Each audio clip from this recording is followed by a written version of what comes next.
Après le mauvais temps lundi à Kananga, le ciel éclairci de ce mardi 24 décembre 2024 a permis à l'avion présidentiel de se poser aisément sur le tarmac de l'aéroport national de Kananga dans la province du Kasaï central. Et d'honneur bien rangé, comité d'accueil constitué, le président de la République en compagnie de la première dame a été fleuri à sa descente d'avion par deux fillettes avant de recevoir de mots de bienvenue du gouverneur de province, Joseph Moïse Kamboulou. Le couple présidentiel a ensuite salué les différentes personnalités alignées sur le tarmac de l'aéroport. Le premier citoyen du pays a quitté les installations aéroportuaires à pied et a pris un bain de foule pour communier avec la population qu'il a ovationné tout au long de son parcours.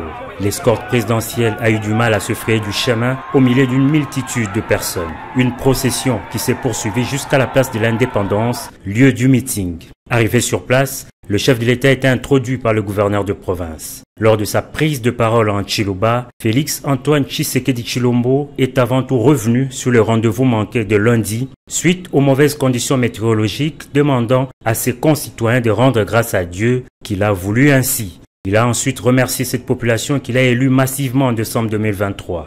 Une inquiétude tout de même de sa part, « Je n'ai même pas fait une année, mais vous vous inquiétez. Qui vous a dit que je ne réaliserai pas ce que je vous ai promis ?» s'est interrogé le chef de l'État. Et c'est sur ces entrefaites qu'il a indiqué que tout va commencer par la réhabilitation de la route Kananga-Kalamba-Mbouji et il est venu personnellement inspecter les travaux. Ministre de l'infrastructure, alors que Njimu soit kumanya bwani, est-ce que Mijimu mina mibangani?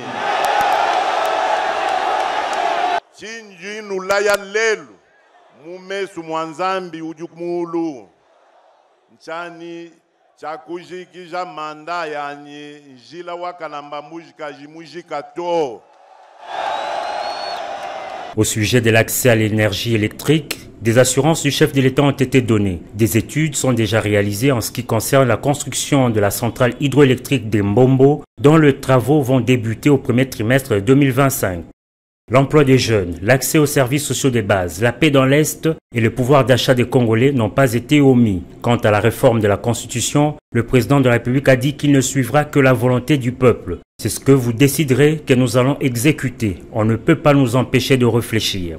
Au cours de cette tournée, le chef de l'État va inspecter les travaux lancés dans le cadre du programme de développement de 145 territoires, ainsi que d'autres projets, notamment dans le domaine de la santé, comme ce fut le cas ce même mardi à l'hôpital provincial général de référence de Kananga, en cours de réhabilitation.